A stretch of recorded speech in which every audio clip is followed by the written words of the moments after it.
Hello, everybody. Welcome to Irongeek Cast number 142. Deck the halls? Nope. My key binding didn't work. Starting the theme song. No, it didn't work. Why is it? Oh, because I'm on the wrong. All right. Come on. Nope.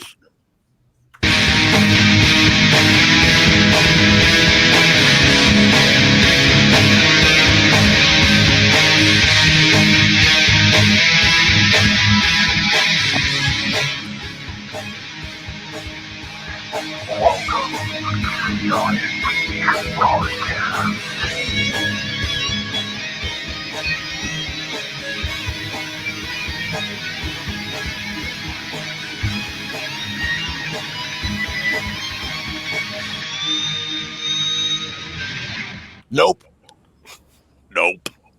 Nope. Nope. All right. Sorry for that. I was. My keyboard was connected to a different machine. I screwed up the bit. Wah, wah, wah. Yeah, that's how she goes. So now on my machine, I just have a bunch of like Unicode characters sitting there. I think Unicode should definitely be renamed Unicorn. It would make a lot more conversations a lot more enjoyable. Actually, did we add the thing that you talked about, Darren, to the show? No, we didn't. I gotta add that real quick. But we'll get into some weird. It sounds like something. Please do. Yeah, that was just epic. Yeah. So It actually, is pretty since we're on it, and I don't know if we're halls closed, pools closed, Loki. Since we're on the topic, I was shown this by my boss, and it was something that Catalin Kimpanu, I can't pronounce his last name, but just reading it, he put up this website called whythefuckwasibreached.com. And I'm adding it to the show notes right now. But essentially what this is a generator for press statements, I guess, of why you were breached. Yeah, and, that is a good way to put really it. Funny. Yeah. So if we actually look at it here, and so this one, the fucking fancy bears use cyborg bees to cause undetermined amount of damage, but we have since sent one of our guys to DEF CON, so it will never happen again. And then if you don't like this press statement, and or Equifax has already used this, you hit the Equifax already fucking used that one, and then it will generate another one. The fucking advanced persistent threats used that other vulnerability we were going to patch next Tuesday to install a C99, but we have since hired some people with quote CISSP end quote after their names, so it will never happen again. I swear. The joy. And that's not necessarily just a press statement. That's what actually happens. You remember, I think it was like right after that, especially Equifax, like a lot of people just got hired on for like whatever reason. Yeah. It's like, oh, you have this. Oh, we need this help. Yeah. We have warm bodies now, so the crisis is averted. Right. Yeah. We have people that might know what they're doing, kind of thing. Who go play around with that. Who read a book once and passed the test? Yeah. Yeah. Not downing you. If you did get your CISSP, don't think we're only doing that. But we're doing that and other things. No, I'm still joking. We do a lot of things on this show. Yeah. Only one of them is bash on specific certs. Yes. Yeah. People that have them sometimes. That's a very special show per year. But yeah, I mean, certs are important at certain times in a career, especially if you're coming, if you haven't had an education or this or that to actually get your foot into the door, it is very helpful. So even though I do bash on them constantly, there still is an appropriate place for them. Yeah. By the way, all these URLs are in the show notes, just such as the thing Caprico was just playing with. Why the fuck was I breached.com? That's right. I guess I'll get on with the rest of the announcements, then we'll just ask how each other are doing. There you go. All right, 2 announcements for upcoming conferences. I don't know what the ticket conditions are of either one of them, but B-Sides Connecticut is happening November 9th in New Britain, Connecticut, and Secure West Virginia / HackerCon. This would be I believe the 10th HackerCon is November 15th through the 17th in Charleston, West Virginia. And I have URLs for all that in the show notes as well. How's everybody doing this week? Doing great. Been really busy. Like nothing like getting to work at 9 a.m., having a full day, and then getting a call from the client saying, "Hey, can you do overnight testing?" So that's my week. As Caprico's over here, like, I'm hourly, right? There is some sort of incentive to working a lot of hours. Hey, so that's worth more than a 6-pack. Just make sure they understand that. Well, I've got a very nice box sitting on top of my desk. Better have gold bars inside of it. No, but it's got an orange stripe, and if you're a whiskey drinker, you probably know what that stripe is. Yeah. Maybe. But a whole box? The bottle comes in a box. Oh, just one bottle, not like a huge box. No, I'm not. That's what I was thinking. Well, I mean, yeah. I'm not saying you're going to drink all of it at one sitting. No. Let me grab it real quick. But this is one that is a definite share. Yeah, that's a good one. Look at Caprico. He's like a size 22. In terms of what? And he's like 8'5". Yeah, considering that box was on top of a 6-foot extension to my desk. Yeah. Nice. Hey, just real quick, this is one from YouTube land. I definitely have to point out, Lokian GOP said a nice box and a purty mouth. Obviously referring to Caprico, so I just had to make sure everyone got to hear that. now he's covering that mouth up. Nice. Oh boy. Okay, so Cap, welcome to YouTube. There you go. So Cappy has had a good but busy week. Thankfully, I don't think I'm going to be traveling any. I should be having a new son arrive. Well, I mean, we've been expecting him for 8.5 months, but should be arriving next Monday, which will be awesome. You didn't do the whole wait until they're born to find out what they are? No, it's a son. They had a they had a gender reveal party. Yes, we had yes. Son equates to boy. I am assigning gender. I am one of those horrible people. Yeah, I saw a bunch of people were getting all pissed off because people were doing gender reveal parties. I'm like, get over yourselves. Yeah. And it is good to know from a standpoint of what you want to buy for around the place.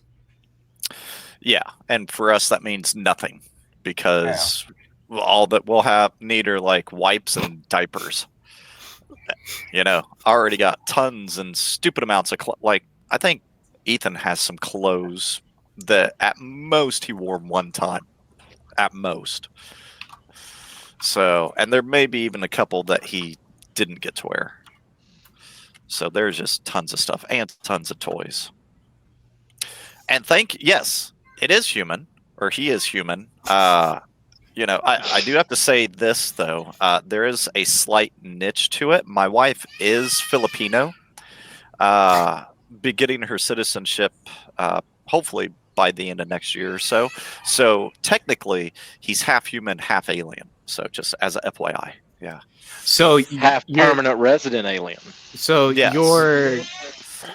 your wife in this case is literally, and I'm spacing on her name in Aliens. Like what? Okay. Wait, the character or the actor? The character. It's Oh, Ripley. I don't remember her name. Yeah. Oh, Ripley. Yeah. So your wife is literally Ripley right now, except the alien having a baby human surrogate. Yeah. Yeah. This analogy really works that well. It really doesn't. Yeah, but It almost works like better in my head. yeah, but almost the exact opposite of that and inverted. Yeah. And then I think it almost works. Yeah. Yeah. But yeah, so that's what am I on? that's how we are currently doing. And then yeah, we're in fourth quarter, so work is nuts. So yeah. Fourth quarter, always fun. Bye bye. That's one thing I'm probably definitely not going to miss about the outside world is I'm not going to. Well, I won't reveal more than that. The fourth quarter doesn't change in some things much in some fields, but it certainly does in pen testing if you're a consultant, and it certainly does, imagine, in monitoring in cases. Well, yeah, especially like on the sales side, because I assist with the sales, you know, from the technical perspective. But yeah, everybody needs to spend that money by the end of the year, or they lose it. So, yep, got to get that. It's for certain public institutions, the year starts in the middle of the summer. True, as well as with private corporations, but the majority go with the fiscal, you know, calendar year. But yeah, let's see. I think my previous company we went September to August for our fiscal year. So it all depends on the company, but most do follow calendar. And that's where we get most of our business for like the rest of the year or for like the next year. Oh, that's not where we get most of ours, but well, I'd say maybe. Yeah, I don't know the If you're exact doing amount, like but if you're doing like contracts and stuff like that for like or for like managed services and stuff like that, yeah, that's where you're gonna, because then they're like, okay, we've got this much of our budget left. We'll do a pen test, and then we'll talk to you guys after that pen test to see where we can work with you guys. Blah blah blah. yeah. And too, there's a lot of you know, like with a lot of pen testing companies, you do a retainer, and a lot of companies and management don't like that retainer aspect, just because they don't know if they'll be attacked and have to have remediations. You know, because a lot of pen tests also do IR, but there's so many things that you can use that retainer money towards. You know, it's like yeah, you can still increase security posture even if a incident doesn't happen, even if whatever. Remediation steps, if you want to make sure that you've got everything worked out, doing a retest, like those usually won't take too long. Like, Yeah. We already know it's there, so we'll just test and see if you fixed it and see if we can do it again, blah blah blah. Exactly. Yeah. Okay. Who else? I rambled on. Darren, how are you doing?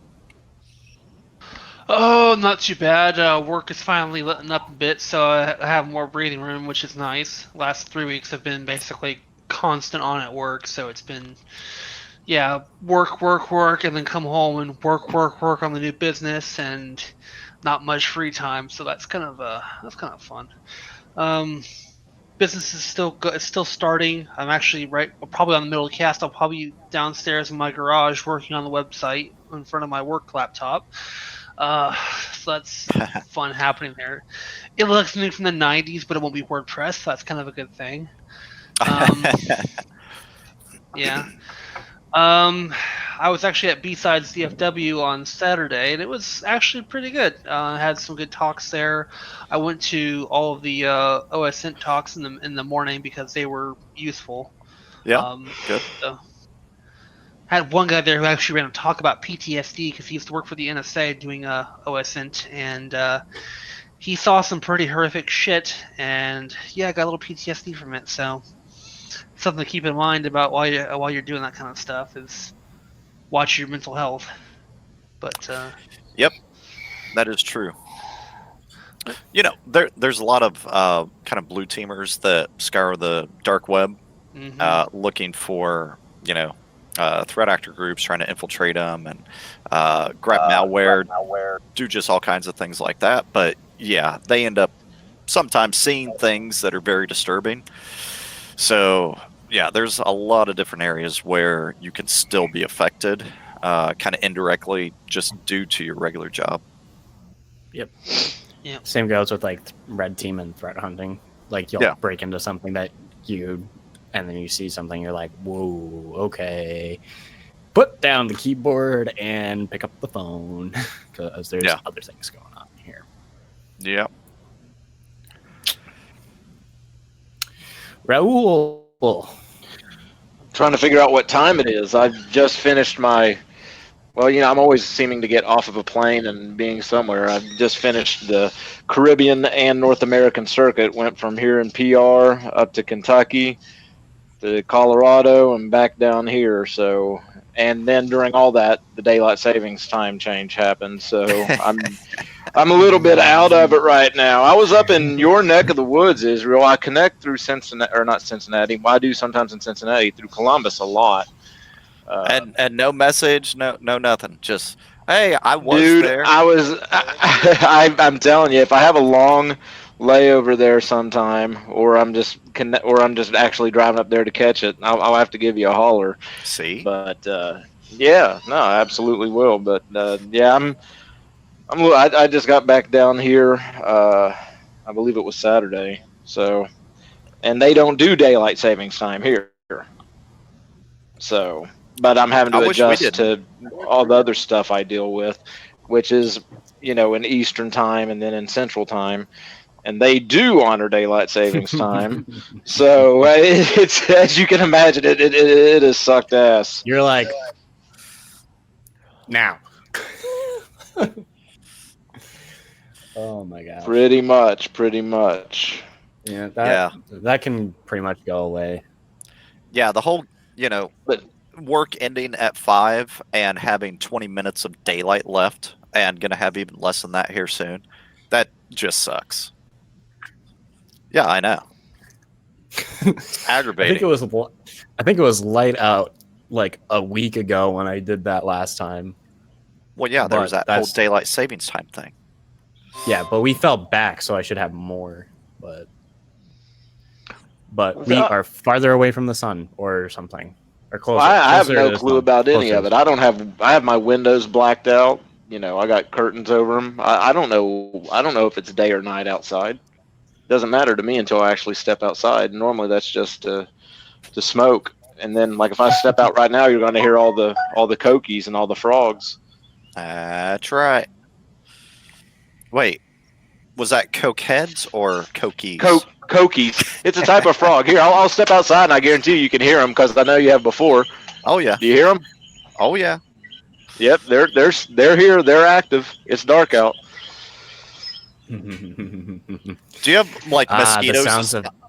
Yeah. Do you have mosquitoes like the sound of the size of your hand down there too? No. Strangely enough, ordinarily I don't encounter mosquitoes. When I've been at the beach before at night and I've encountered mosquitoes, but like up in the mountains, no. Really? No, I don't encounter. That's us, Israel. That's us. Up in the mountains, I don't encounter mosquitoes, or even in the foothills of the mountains. Now on the beach, yeah, I straight up encounter mosquitoes there. Mainly, at dusk, but outside of that, no. That's the one cool thing about down here is I haven't been bit by a mosquito in a while, and there is no venomous snakes down here. As a matter of fact, I've never seen a snake at all down here. Really? Those are like I know for a fact there's no guarantees that I thought would have been guarantees. Yeah, there is no venomous snakes indigenous to the island. Huh. As a matter of fact, I might be mistaken, but I don't believe snakes are indigenous to the island at all. I've never seen one. I can ship you some. Nah, that's cool. I'm sure there's some prick. I'm sure there's some prick who got like a Burmese python or something as a pet, and it got too big for him, and they didn't want to build a bigger cage, and they're like, "Oh, go away, boy!" And I'm sure it's thriving somewhere. But, yeah. But nah, outside of that, everything's been good. As soon as I can get unjet lagged and get focused again. Yeah, that's Do cool. different, like, weird question popped into my head, but can different like species of snakes mate? Not the different species. Huh. Okay. Yeah, I mean, I'm the not. most I'm not related sure. species, like in the the mammal world, tigers and lions are just close enough to where they can have a child. They can have an offspring sometimes. So I don't know. I think it's probably still. I'm not sure. Okay. Yeah, I was just wondering because that just came into my head. I imagine there's very close breeds of snakes that can interbreed, but in general, no. Yeah, maybe like a ball python and a Burmese python. Maybe I don't know. How do snakes mate anyway? I think they kind of slither around each other and they deposit, the sperm. I thought it was they just laid eggs. Yeah, I'm They do looking lay right eggs. now. I think the fertilization happens internally. I could be wrong on that too. There's also a few snakes that give live birth. Yeah, those are the freaky ones. Can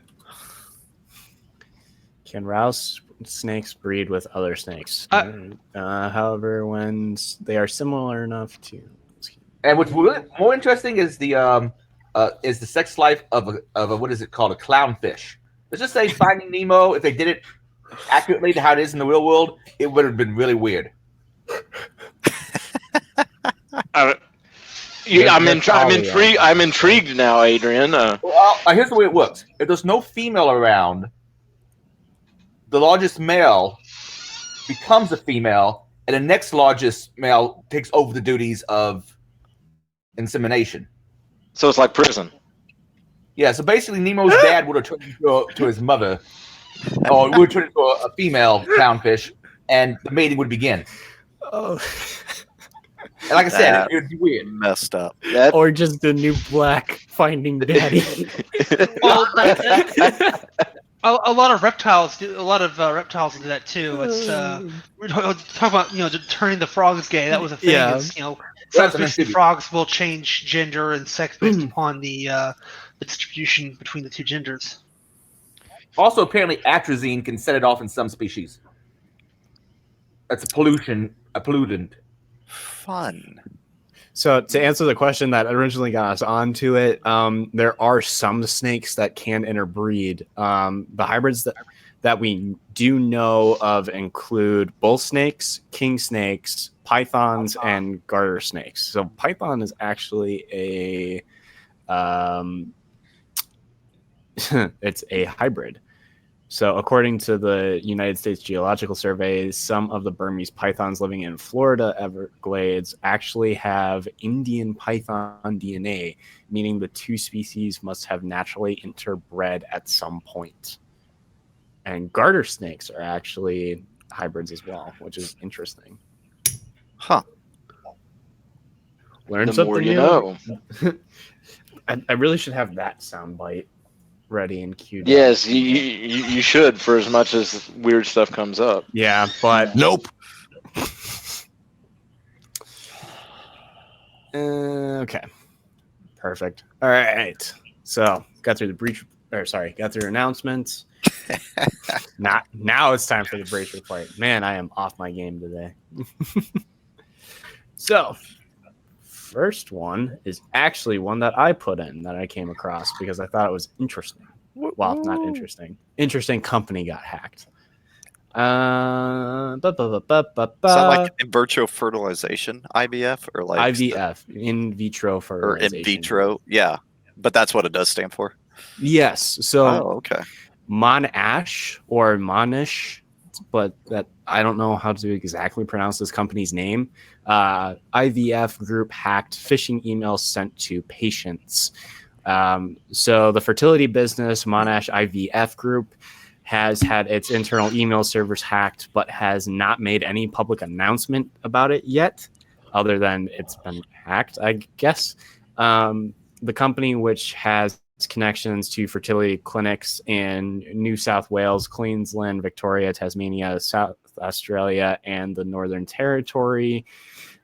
Told the ABC that experts were looking to determine the extent of the infiltration. So it sounds like they got fished, and someone then said, hey, okay, cool, we'll just fish all these patients. So everyone got phishing email. You get a fish, and you get a fish, and you get a fish. Well, the question: why were they communicating with patients through just normal email? I mean, there was an easy way to mitigate this from the get-go. Yeah. I mean, it could be that there were just contact information that was sitting there, and then people decided, and then they decided, all right, cool, we'll just email everyone on this list and see who bites, kind of scenario. It's just interesting to me because it's outside of the purview, and it's a long article for something that doesn't have a public announcement yet. But from what it sounds like, it looks like just take over an email server and then relaying their stuff to a bunch of patients as well. So the patient database is probably stored on that same server. That'd be awesome if they had a public facing relay. Yeah. Or a relay within AWS, or a bucket that was compromised. And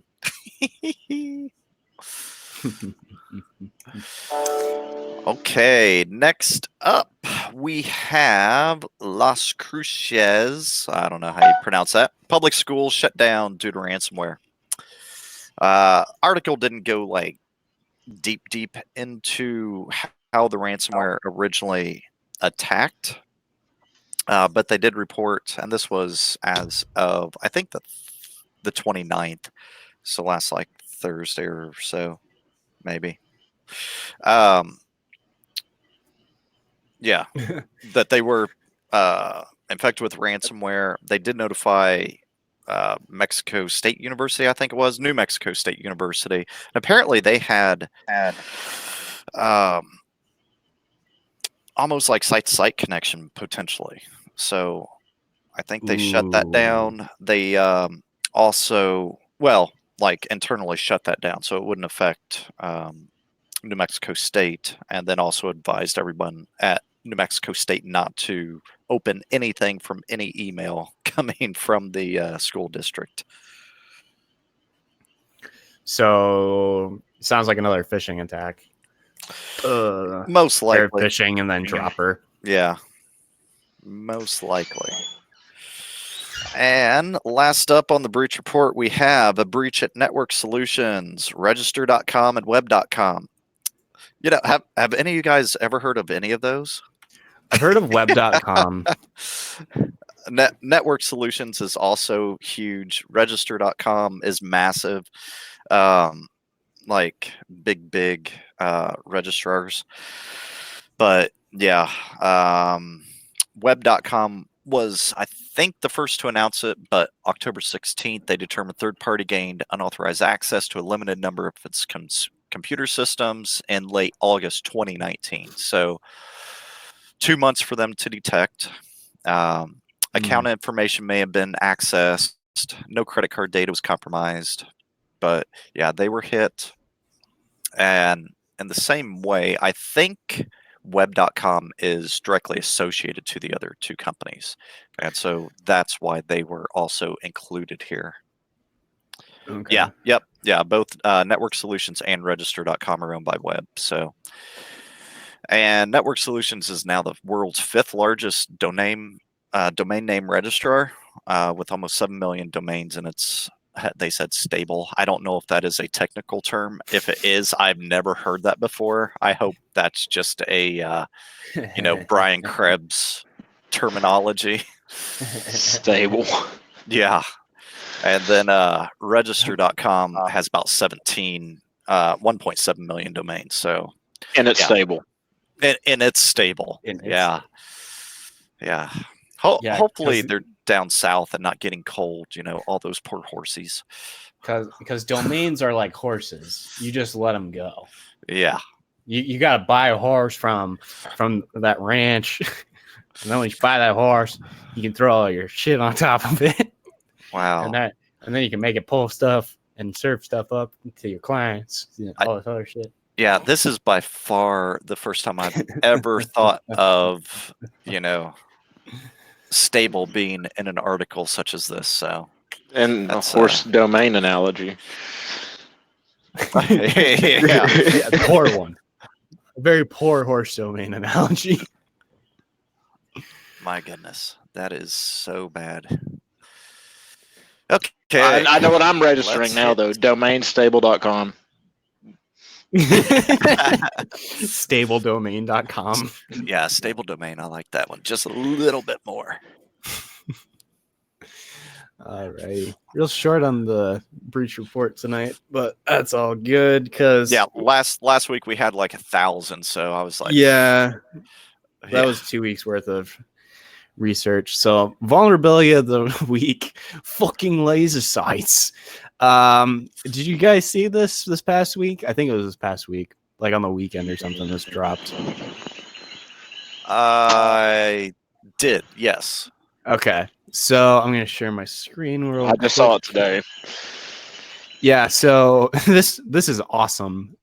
And so Amazon Alexa, Siri, Google Assistant hacked with laser and major security flaw.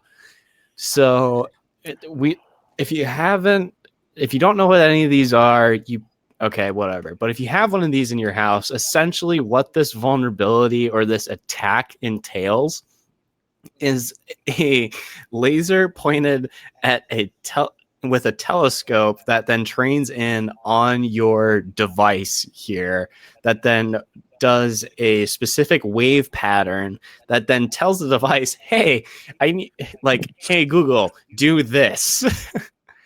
And yeah, so Hey, unlock the front door. Okay.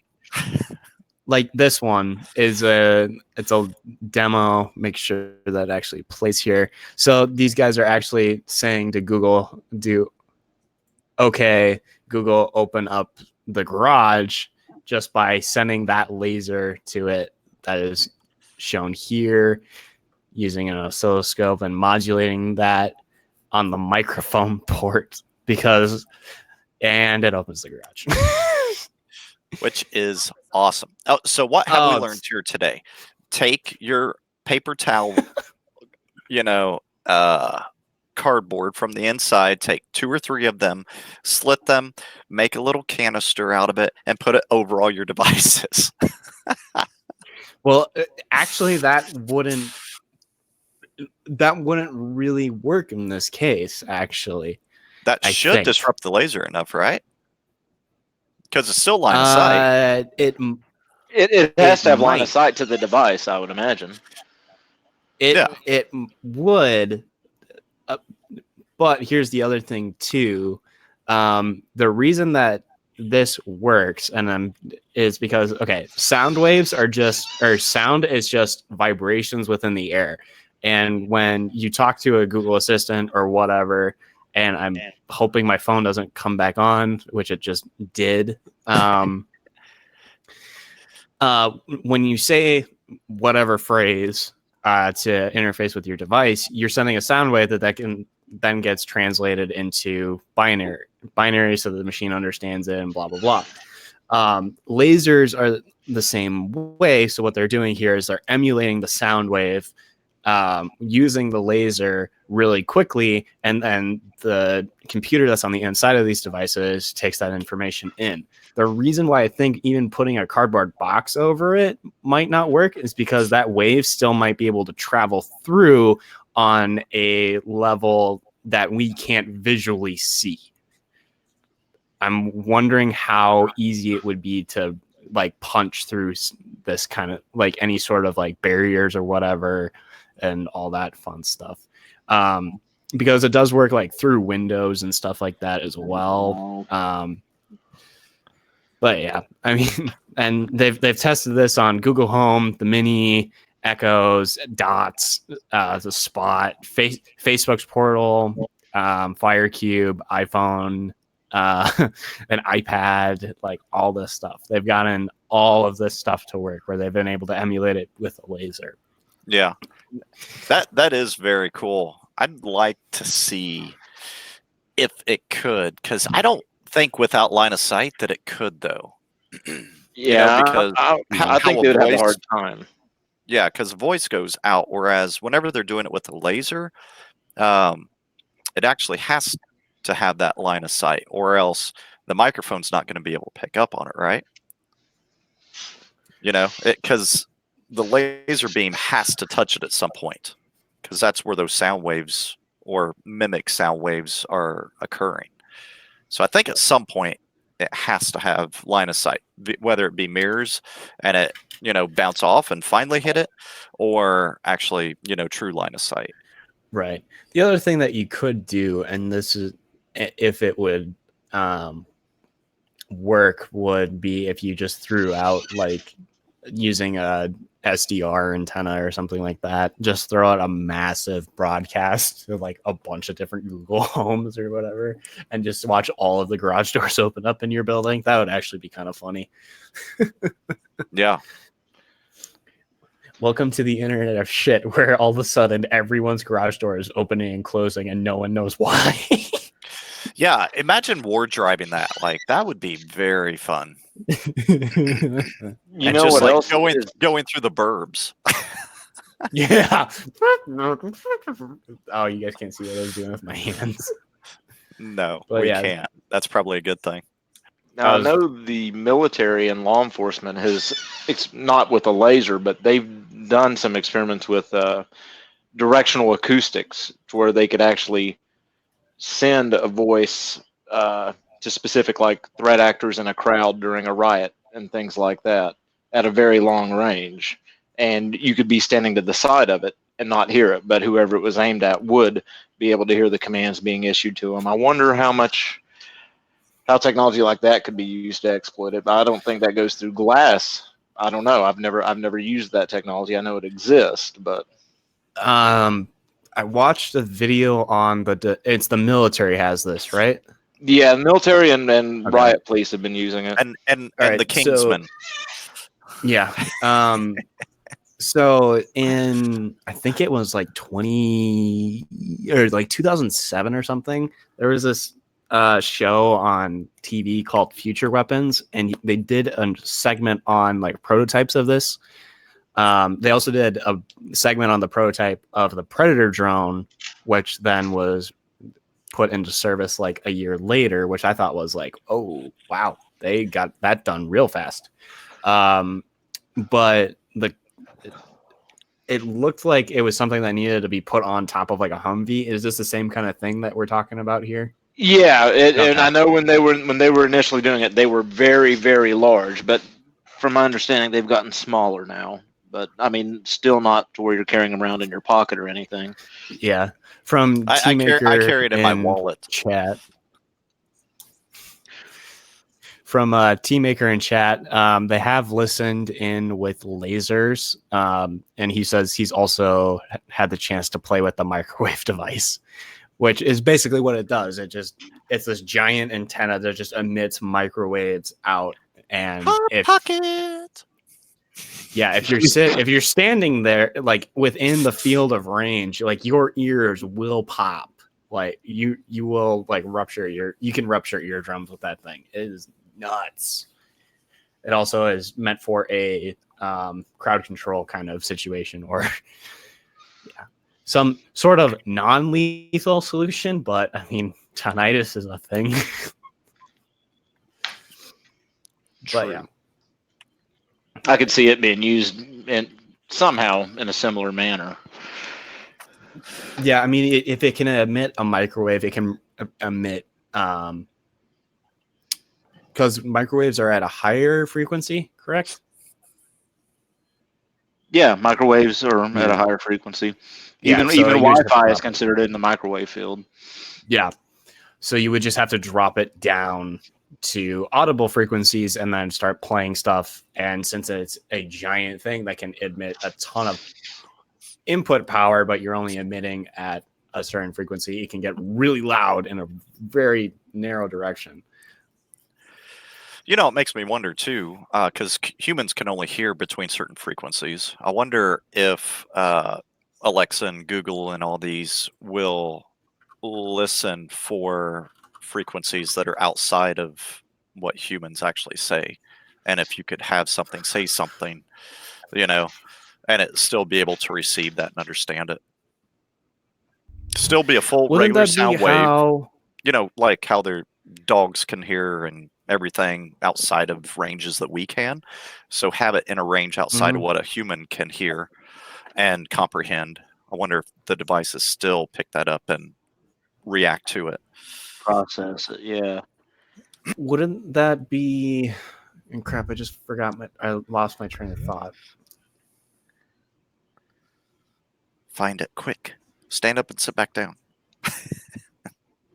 Catch it. Ah, screw it. Well, leave it there. Oh well, maybe next time. Oh, Look at that. emergency channels. Emergency channels. Like, doesn't or don't they? Isn't there like a radio broadcast that goes out to, or like an analog signal that goes out when there's like a emergency or some sort of like weather warning or anything like that? Wouldn't they be able to pick up those kind of signals too? Or is that something, because they're a connected device, that they wouldn't be able to pick up on that signal even if the network was down or something like that? Yeah, I mean they should be able to pick that up. I don't see why they wouldn't. If we're talking like audible. Yeah, but we're like emulating, and with this vulnerability, we're emulating like microwave levels of signals that are being interpreted by the device as someone talking to them. Yeah. So my thought is, what if you just like sent like another SDR symbol like that, or signal like that? If they're already tuned in to pick up other signals, what other signals are they able to pick up? Like, download this arbitrary code. Oh yeah, or install this. Not a Kext. I've been playing with the Mac too much. This what's Alexa call it? The Skill. Yes, yeah. Install like war driving through a neighborhood and telling Alexa and Google, well, Alexa to install the skill and Google to install whatever it is, and automatically go down that road. That could get very malicious very quickly. Yeah, I definitely. So yeah, that's vulnerability of the week, and I like to throw in a meme there. So if you play Rainbow Six, you know this meme. Okay. So, and also the show notes are in the video's description if you want to follow along with us and also see what last week's show looked like and any sort of articles there. Blah blah blah, where you can follow us on Twitter. Go, if you're not a Patreon to Irongeek, go do that. Why aren't you? We will come to your house. No, I'm kidding. Well, that's Caprico. He loves going to people's homes, especially getting bored. Yeah, especially getting stuff off the top shelf for you. He's a big fan of that. Yeah, big fan. Big fan. If you got a big fan that you can't like reach, yeah, I can reach those big fans. Yeah, like the best duster you have ever seen in your life, and he loves that French maid outfit. I can think of worse people on the cast be wearing one, but yeah, me and Charles, who's not here to defend himself, will just we'll come in as a duo. He'll come in his bunny ears, and I'll come in the French maid. Hey, don't forget about his fishnets. Yeah. Oh yeah, totally forgot about that. Yeah. wait, what? Yeah, we were suggestively trying to get him to wear the fishnets, with the bunny costume. And apparently he ended up slimming it down to just the bunny ears and not the whole outfit. Uh-huh. Yeah. What was that at? That was at B-Sides DC, right? Yes. Or whatever. Yes. Yeah. All right. Now on to vulnerable stuff that was found this week. All right. So Monero's moving. Blue Keep found in the wild, but it's not doing what everyone thought it was going to do. Not gonna do what everyone thinks I'm gonna do. It did something that is something I am very aware of. It installed crypto miners, specifically Monero. So Bleeping Computer did an article on it. Security researchers such as Kevin Beaumont and MalwareTech, they have both put up their honeypots and have looked at what the exploit is doing, and also have reverse engineered it for me. And it's super simple. But these honeypots that they had were active for about a year. And they finally got someone exploiting them, and all it's doing is doing the Metasploit exploit that was put out at RCE back at DerbyCon, back around the time of DerbyCon. So it's been around for about 2 months now ish. And now, once it exploits that, it will just plop in a cryptoware or crypto mining payload there. And it's so simple from what I was seeing in this article. Where is that? There was is it not in this article? Where is it? There was a decrypted, like it was a base 64 string or something like that, where it would just put it into your hosts or whatever. I'll have to find that article. But with that, I actually started seeing this happen in my research into a couple of different things and watching these Monero mining groups. Monero tends to take a dip upward a trend upward in price whenever these guys are actually mining, because they're not offloading a ton of the Monero into the actual market. So when it starts to go up, you'll start to see more attacks. And then when it goes down very rapidly, they are offloading stuff. So they are going to move very quickly. They usually do that within about a day or so, because they've got pretty much everything scripted out. So, and we've been on an upward trend for the last 2 months now. We took a real big dip, but now we're back on that upward trend. I have not seen hardly anything else in the market for crypto mining, or such as Monero, like we're seeing in this case, outside of Monero. Whenever they're attacking web servers, it's 99% of the time going to be Monero miner. So the reason for that is how Monero is set up and how it was built its basic premise was to be a coin that everyone can mine, and no one can have more or less power in terms of the mining capacity. So the reason for that, they only have it set up so that you only can do it using CPUs. It's an ASIC safe algorithm, or ASIC proof-ish algorithm. So all the mining farms in China or whatever couldn't just switch over to Monero real quick, get all the Monero coins, and then offload them into Bitcoins and get more Bitcoins and whatever, raise the price, blah, blah, blah. Yeah. Which is why it's also been one of the more steadier ones in the past couple of years and whatever like that. Yeah. Well, it's very privacy focused as well, though, too. So the actual transactions can't be traced to the blockchain. There's just enough information to be able to be sufficient, but you don't exactly know what wallet it went from and what wallet it's going to. Correct. Yeah. And that, unless you actually have that wallet address, and you can, and even then, even if you have the wallet address, you can't even find where transactions go to. You only can see what the transaction is. It's just enough. It's nuts. Right.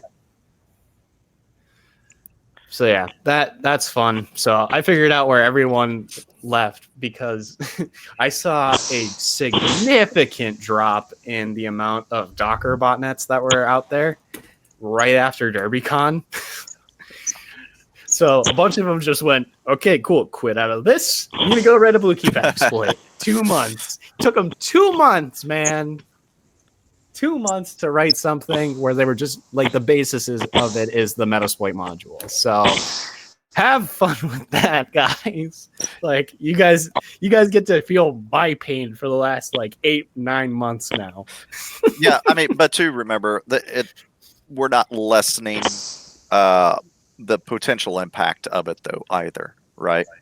Right. Because just because the first one is a Monero miner doesn't mean that's going to be the last. So it is still very somewhat easily exploitable and can be fully utilized, from a threat actor perspective. Oh, yeah, and same goes. Did you mention too how what happened to his server? Like how he realized that he got popped with that vulnerability?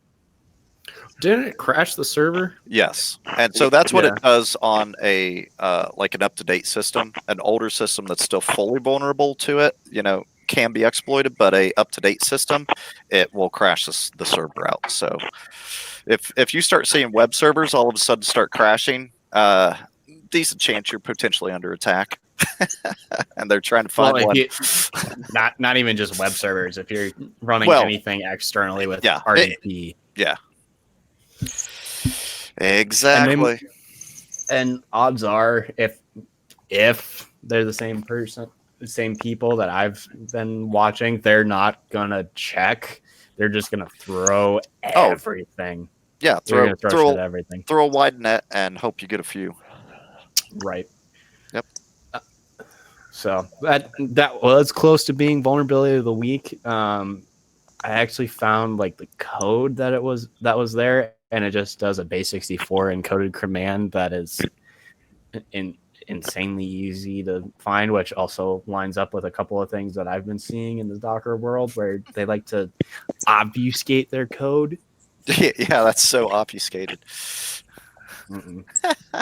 All right. Borderlands DRM, not a DRM, I think. So this was interesting.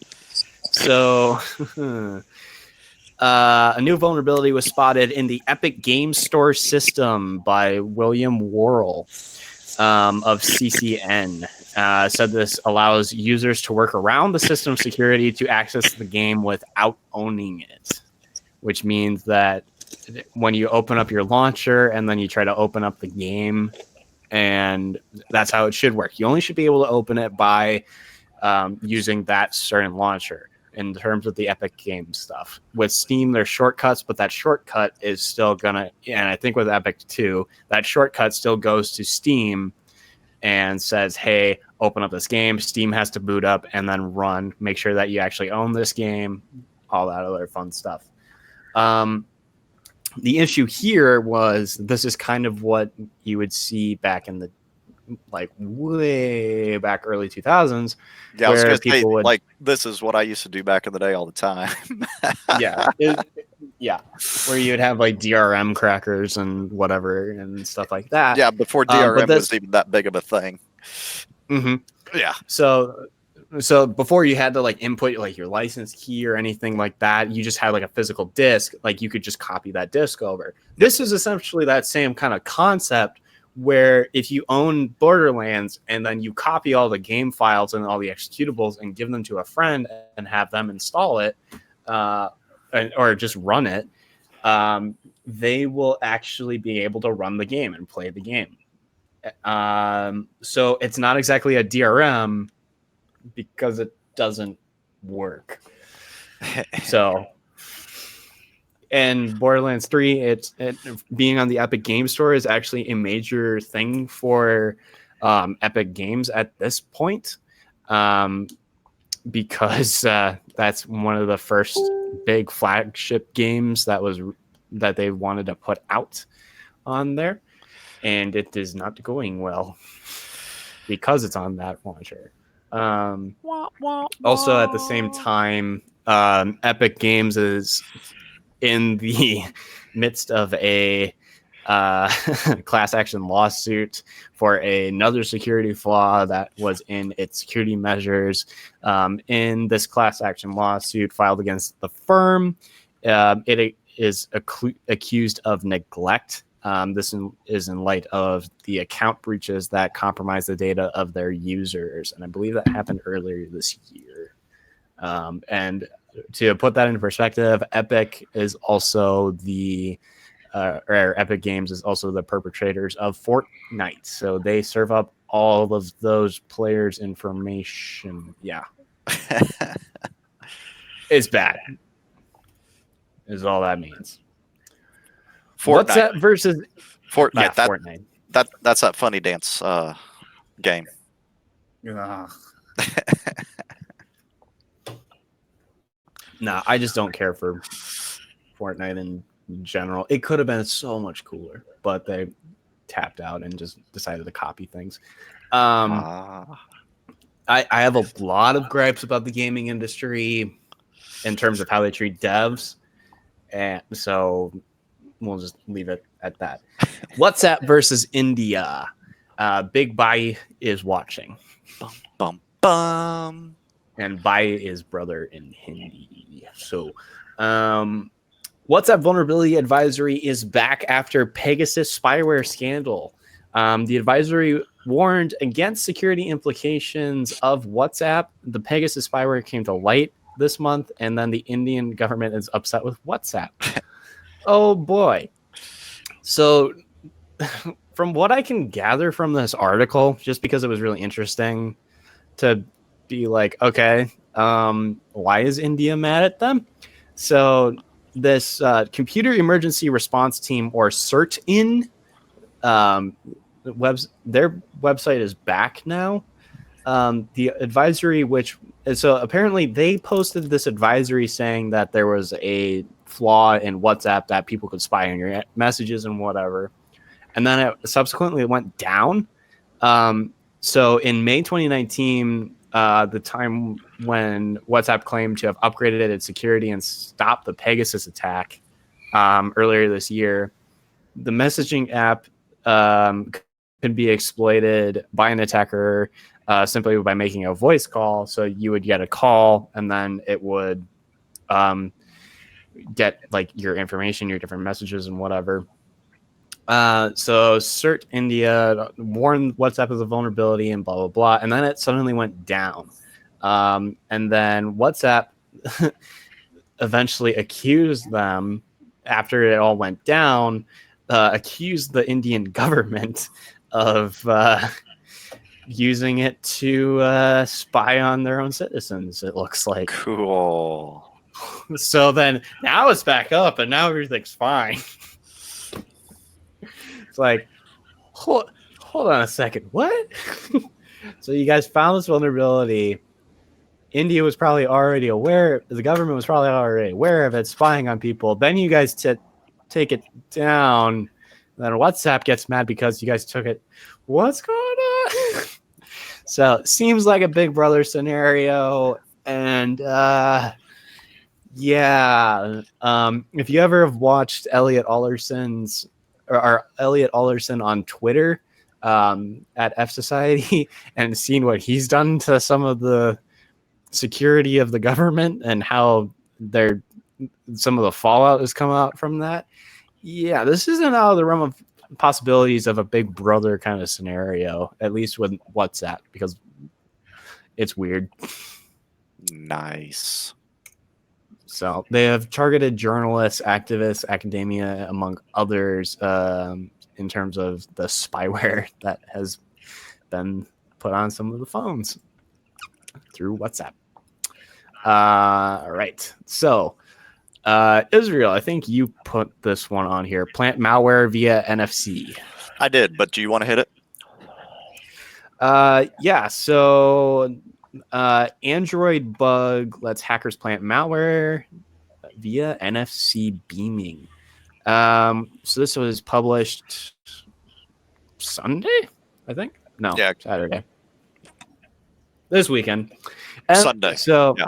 Sunday. All right. NFC beaming works. Sunday. Sunday. So NFC beaming works via an internal Android OS service known as Android Beam. This service allows an Android device to send data such as images, files, videos, or even apps to other nearby devices using near-field communication radio waves as an alternative to Wi-Fi or Bluetooth. By the way, it's on the same frequency as like your badge readers. So, but in January this year, a security. Actually, I have that one. And that's there's my your one show. Yep. That's perfect. But in January this year, a security researcher named Franovich discovered that apps sent via NFC beaming on Android 8 Oreo or later versions would not show this prompt saying that you would get a prompt saying, hey, do you want to install this? So someone could just be like, hey, I'm going to send this picture. And then it would just be on your device. Also, if an attacker wanted to send some sort of malware, install some sort of crypto jacking, whatever APK to that device, they could just send that over to you.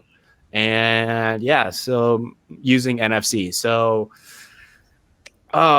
it is bad.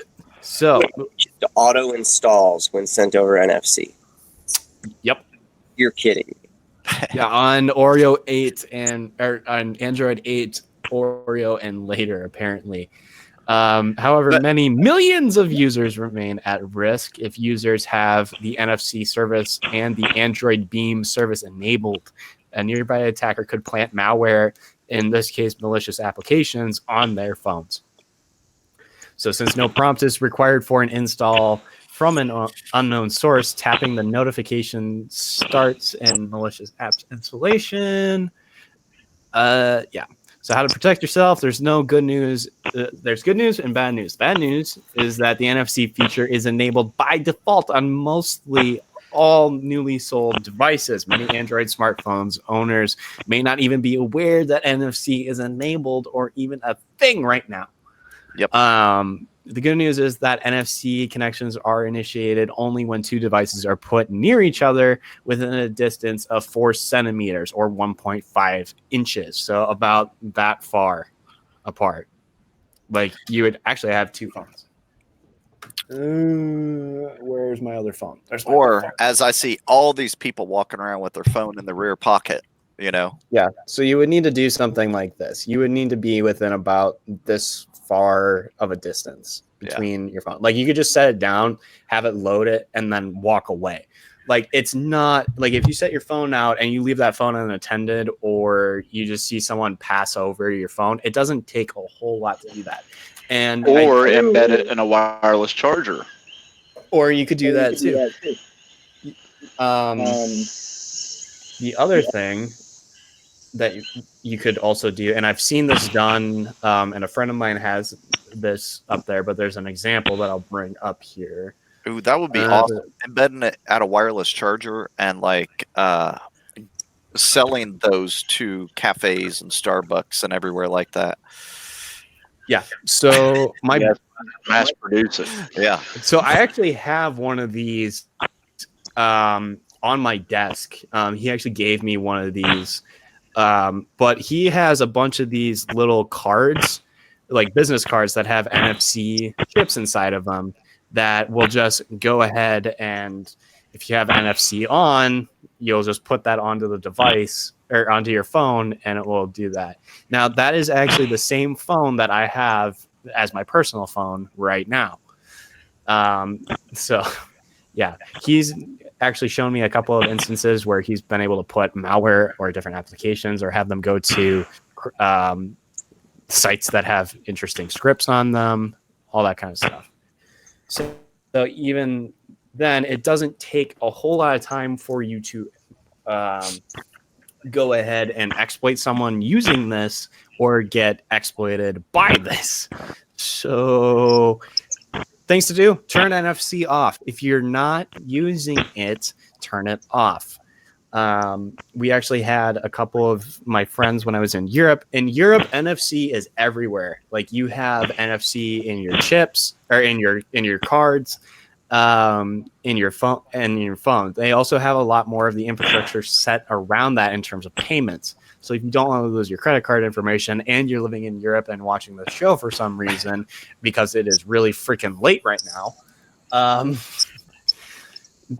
only turn on NFC if you have to use it, and also get a high frequency blocking wallet. RFID wallets that are rated for high frequency will block out both RFID frequencies and NFC frequencies that are trying to come in, because they are actually on the same 13.356 megahertz frequency. So Nice. Things to do to protect yourself.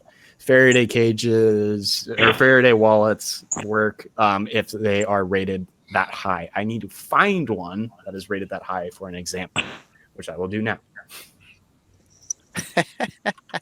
Well, there's got to be a way to boost range on that, just like we were doing with Bluetooth freaking 15 years ago. Mm-hmm. And especially if you can get it so that like you NFC and then that device then NFCs to another device, or just like goes through Bluetooth. That'd be funny. Faraday wallet. Let's see. What are these actually rated for? So that shouldn't be all that difficult. If you create an application and you just have as a part of that something to constantly or periodically look for NFCs around, it wouldn't. Well, no, it wouldn't look. You'd just be beaming out all the time. So you just send this thing to beam out periodically and at a set interval. And if there happens to be something around you, especially in a situation like you're talking about over in Europe, where they're everywhere, you're guaranteed to get at least a few hits, every couple of hours. Right, and they're not even so. I believe so. With NFC, there you can have powered and unpowered modes, the same way that you have it with RFID. So in the RFID sense, the card gets powered from the reader, which then your card then emits the code to the reader. Reader interprets that. At that point, which is only like a couple of milliseconds, you actually have a bigger range of broadcast than you would actually think, because your card is now powered. That card is actually emitting that signal. So that's what's called feedback in the RFID world. Same thing happens with NFC in an unpowered state. When they are powered cards, like I think, or powered measures, like I think they are with the like your phone and stuff like that, that could probably broadcast a little farther if it was configured to emit that way, I would think. But I don't know. People also think RFID, you only need to have a certain amount of stuff because when they're manufacturing like wallets and stuff like that. So I'm having a hard time finding one. Yeah, and like the wallet I have for travel, it blocks everything from 10 megahertz to 3 gigahertz. Nice. Yeah. That I mean, and you can full pick them up range. pretty cheap. I mean, the one I have is like $9, so fairly inexpensive. I throw my cell phone in there, my wallet, when need be. Sweet. Yeah. All right. Last but not least, I had a burp. Nice. We have the weekly bulletin. Israel, do you want to take this one? So I am not talking the entire time. Yeah.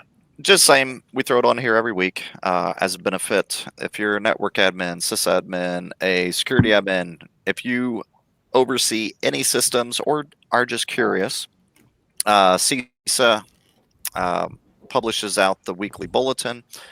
We repost it here for your viewing pleasure. It categorizes threats from a critical to low type of rating system. Well, not really. It categorizes, or it shows a CBSS score, so up to 10. And there are some 10s on here, like Linksys is just getting completely smacked as usual. But take a look through there, see if there's anything in your environment. Maybe you have a home lab, and sometimes there will be stuff you will have in your home, like Linksys routers are still fairly common. So you could have one of those in your home, and it could be highly, highly vulnerable currently. So check it out, utilize it, improve the security posture of yourself and your organization. And that's really all we have officially this week in the notes. I didn't get to have time to hit any other stuff. So, what do you guys want to talk about? Oh, I did want to discuss real quick. What are your thoughts on Google's acquisition or planned acquisition of Fitbit? Did you guys see that? Whoa, what did I come back to? This sounds good. Oh, Yeah. no. Pop-Tart. In the investing world, we saw that real fast. Yeah. I think maybe Monday or Tuesday, at some point there, I started hearing a lot of chatter about it. But yeah, it's looking like Google is going to acquire Fitbit for, I think it was $3 billion. Oh, 3 point something maybe. Google. I'm kind of amazed it took so long. Don't get me wrong, it was kind of expected these days that any notable tech company is going to be acquired by Google or Microsoft or Amazon. Or Facebook. But obviously, as someone who cares about his privacy, I don't like Google acquiring more data on me. Yeah. Hell no. I was a little high. It's 2.1 billion. So, but still, I mean, crazy amounts of money. Oh yeah, but well, to put it in perspective, Minecraft went for more than that, I think. Which is nuts. I do appreciate. Yes. I'm getting the guy who created Minecraft, but I do appreciate that he has so much money now. He can basically tell people to fuck off on Twitter. Yeah, I will say he's probably getting a little nutty at times, though. He's one of the Q believers. What was that guy's name again? Notch. Okay. Or Marcus Pearson, I believe his last name is. No, his name is Notch. He has no other name. Sure, why not? But yeah. Another interesting fact about Notch is he wanted a sequel to a video game that the developer didn't have the budget for. So he said, all right, you guys make the game. Don't worry about money. And they're like, okay. And he basically funded a sequel just so that he'd play it. And it went shared out. It was shared out, and they actually made money on it. Like other people wanted it, and so did Notch. It was Pillars of Eternity 2 that was made. So he was like, money. Yes, build me a game. Yeah, that's interesting. Yeah. I like it was another independent developer, so I mean, he has the money to do that now. There's a concept that Adam Carolla put forth in a comedy bit. The difference between fuck you money and fuck me money. Fuck you money is I have so much money, I don't care if I get fired. I don't care what you try to do to me. You can't do anything to my livelihood. Fuck off. Fuck me money is you will actively go into lawsuits and lose money just to fuck with people. That is so messed up. I thought fuck me money is when you have enough money that you're just saying, come here, bitches. Come get sugar daddy. No, that's a different kind of fuck you, but yeah. I mean, that's what I first thought when you said fuck me money. And demonetized. There you go. So one of the things that I think potentially why Google did want to make this acquisition, obviously, like Liz said, just the data alone is going to be worth a stupid amount to them. But secondly, they are not heavy in the wearable side. They have Wear OS, from a smartwatch perspective, but they're not huge like on accurate like fitness tracking and everything, as well as they don't have their own hardware. Like who was it? LG that they sold like their watch hardware patent to, I think it was LG. And so kind of like the Google Watch is kind of the LG smartwatch or something. Yeah, there's some other manufacturers that's using Wear OS. Oh yeah, I mean, but primarily LG was one of the very first ones, like you said, when they sold that. But I mean, Fossil, Fossil. What's that one called? Hag Tour. Tag. Tag. Yeah. I had Cure. That's I it. had a Fossil watch way back when that ran the the Palm OS. Yes, I do remember that one. That was interesting. I find it But interesting yeah. because I was just at Best Buy looking at some of the wearable devices a couple days ago, and Yeah.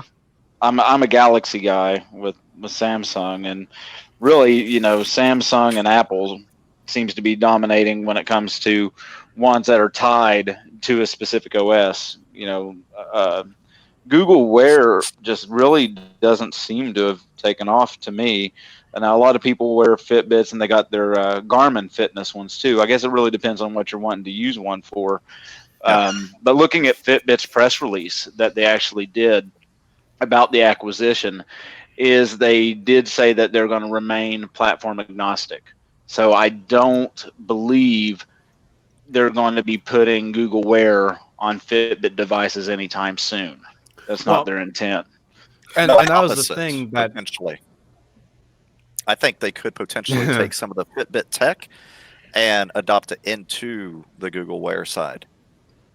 Leave Fitbit to still do their. But honestly, what I'd really like to see is my step counter on my watch works just as good, as my Fitbit did, and I'd like to just do my stinking competitions again.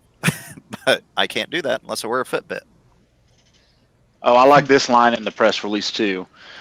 Consumer trust is paramount to Fitbit. Strong privacy and security guidelines have been part of Fitbit's DNA since day one, and this will not change. All right. Okay. Did they go to the? That sounds like it's a statement that was generated from why the fuck was I breached? And the very last sentence is a Fitbit health and wellness data will not be used for Google ads. That's oddly specific. Just for the ads. For ads. Doesn't mean they're not doing other shit. The other thing too with Fitbit is I don't think mine, when I had mine, and I think I had like one of the first generations, it wouldn't connect to your phone. Correct. So, yeah, you had to sync it through your computer. Yeah. Nope, I did have it connected to my phone. It did have Bluetooth. Oh crap! Because I remember it tracked my sleeping, and it saw me just like. It's like, and you didn't sleep. The big thing was it had a GPS built into it, so it didn't need to use your phone's GPS. But I'm not sure how many generations behind that is. Yeah, well, and that also drained the Fitbit down so quick. And here's the other thing. We covered this, I think, last year. There was an issue. I don't think it was Fitbit specifically, but it was an app that a bunch of guys at an undisclosed military location in the Middle East. Oh, Strava. Yeah, Strava. They had all of that on, and they had them on while doing patrols. Yep. And that data got leaked, so now there's what was that? Everyone knows where that is. Was that the app that leaked all that?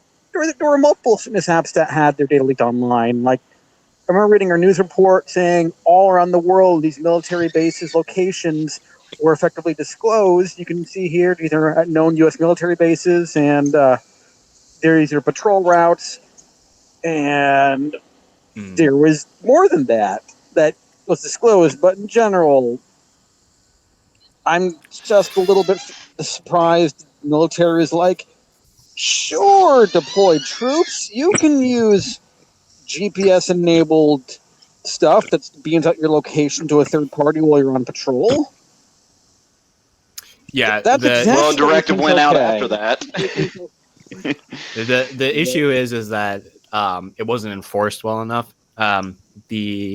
The standard was already in place; it just wasn't being enforced, which is probably why a lot of people got.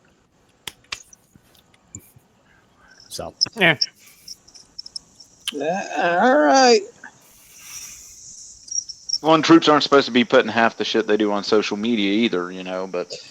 Oh my God! Yeah, I saw someone do a deep dive into LinkedIn for some government employees, and oh my God, some people go into a little bit too much detail about what their job entails. Okay. Yeah. Way, and way too much detail. That's a ton of network admins and sysadmins and security admins out there. I mean, Oh if you no! want to, If only it was that light, and non-specific. no, Well, I'm saying like saying exactly. Some go down into what model of hardware.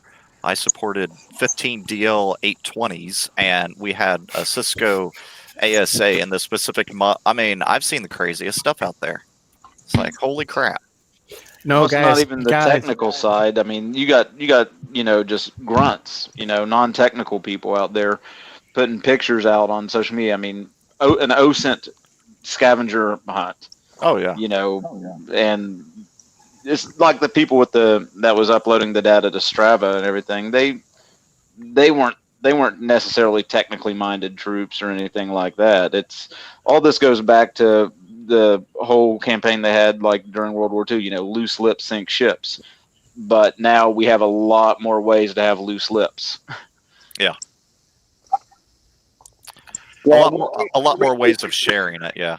we're way too open with the type of connectivity that we just allow on our lives. Why does my fridge need to be on the internet? Why do I need a watch that counts the steps that I take and logs everywhere that I go? Like, what's the real return on investment there?